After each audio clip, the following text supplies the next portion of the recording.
మహిళలకు ఇంకా నిర్ణయాధికారం రావాలని, చిన్నప్పటి నుంచే పిల్లలకి మహిళల పట్ల గౌరవంగా మెలగడం నేర్పించాలని కాకినాడ ఎంపీ గీతా విశ్వనాథ్ అన్నారు. తమ ప్రభుత్వంలో మహిళకు పురుషులతో పాటు సమానంగా రాజకీయ అవకాశాలు కల్పించిన తమ ముఖ్యమంత్రికి ధన్యవాదాలు తెలిపారు. పురుషులతో కలిసి పోటీపడి పనిచేయడం ఎంతో ఆనందాన్ని ఇచ్చిందంటున్న కాకినాడ ఎంపీ గీతా విశ్వనాథ్తో మా correspondent Uday face to face. ఆకాశంలో సగం అవకాశంలో సగం అంటూ మహిళలు అన్ని రంగాల్లోనూ దూసుకుపోతూ తమదైన శైలిలో ముద్ర వేసుకుంటున్నారు. ఆధునిక భారత్లో మహిళల పాత్ర ముందు ఎలా ఉండబోతుంది, మహిళా రిజర్వేషన్లు రాజకీయాల్లో వారి స్థానాన్ని మరింత సుస్థిరం చేస్తారనేది మనతో మాట్లాడడానికి కాకినాడ ఎంపీ వంగ గీతా విశ్వనాథ్ ఉన్నారు. ఆమెతో మాట్లాడే ప్రయత్నం చేద్దాం. మేడం, ముందుగా మీకు మహిళా దినోత్సవ శుభాకాంక్షలు. మీరు శాసనసభ, రాజ్యసభ, లోక్సభ 3 చట్టసభలకు అయితే ప్రాతినిధ్యం వహించారు. పురుషులతో సమానంగా పోటీపడి పనిచేయడం మీకు ఎలా అనిపిస్తుంది? అందరికీ నమస్కారం. అంతర్జాతీయ మహిళా దినోత్సవం సందర్భంగా మహిళలందరికీ నా హృదయపూర్వక శుభాకాంక్షలు తెలియజేస్తున్నాను. ప్రపంచవ్యాప్తంగా మహిళలకి ఒక రోజు పర్టికులర్ ఒక డే కేటాయించడం అంటే మహిళలు చేసిన పోరాటానికి నిదర్శనం ఇది. అట్లాగే మహిళలకి ఇప్పుడే చెప్పడం జరిగింది, ఆకాశంలో సగం జనాభాలో సగం అవకాశాలు ఉండేవి కాదని. బట్ ఇప్పుడు జనాభాలో సగాన్ని మించి ఉన్నారు మహిళలు, అట్లాగే అవకాశాలు కూడా మించి వస్తున్నాయి. మరి మహిళలందరూ కూడా ఇప్పుడు విద్య వల్ల కావచ్చు, లేకపోతే వాళ్ళ యొక్క పట్టుదల వల్ల కావచ్చు, వాళ్ళు చేసిన శ్రమ వల్ల కావచ్చు, కింది స్థాయి కార్మికుల దగ్గర నుంచి ఉన్నత స్థాయిమైన పదవుల వరకు, అట్లాగే మరి గ్రౌండ్ లెవెల్ నుంచి ఆకాశం వరకు అన్ని రంగాల్లో, ఇప్పుడు ఈ రంగం ఆ రంగం అని లేదు, అన్ని రంగాల్లో మహిళలు తమ ప్రతిభని చాటుకుంటున్నారు, తమ ప్రతిభని ప్రదర్శిస్తున్నారు. అట్లాగే మగవారితో సమానంగా పనిచేయగలుగుతున్నారు, ఆలోచించగలుగుతున్నారు. గతంలో పనికి మాత్రమే అవకాశం ఇచ్చేవారు, బట్ ఇప్పుడు ఆలోచనలో నిర్ణయాధికారంలో కూడా మహిళలకు అవకాశాలు ఇస్తున్నారు. రాజకీయ రంగంలో కూడా మహిళలు ఇప్పుడు ముందుకు వస్తున్నారు. ఎప్పుడూ లేని విధంగా ఈ 17వ పార్లమెంట్లో మనకి 74 మంది మహిళలు పార్లమెంటేరియన్గా ఉన్నారు. అంటే మగవారితో సమానంగా పోటీ చేసి ఇందులో 90% అందరూ కూడా మహిళలే పురుషుల మీదే పోరాడి నెగ్గడం జరిగింది.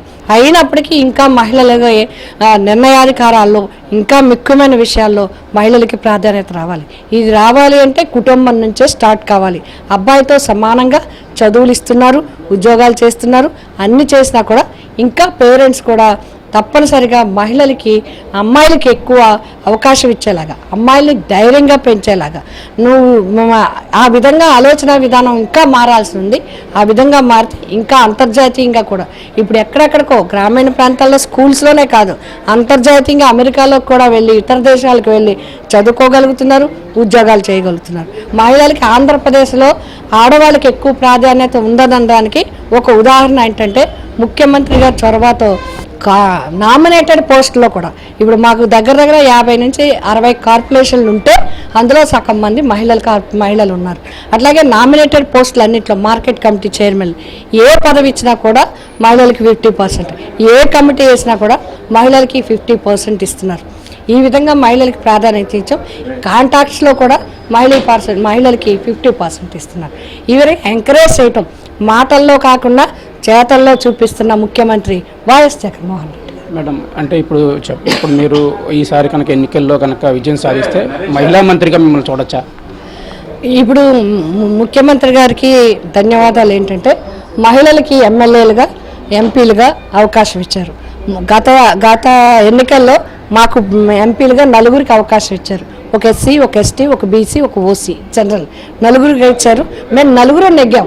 అట్లాగే ఇప్పుడు ముఖ్యమంత్రి గారు ఎమ్మెల్యే టికెట్ ఇస్తారు, నెగ్గి చూపించాల్సిన బాధ్యత మంత్రులు ఎవరికి ఇవ్వాలి అనేది ముఖ్యమంత్రి గారి ఇష్టం.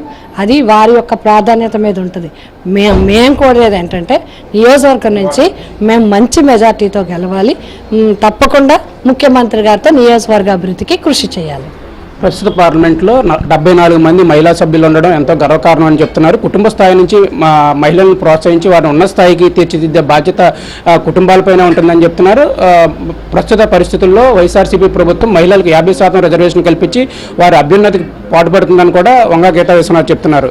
హెచ్ఎండివి కోసం ఈరోజు శ్రీనివాస్తో ఉదయ్, కాకినాడ నుంచి.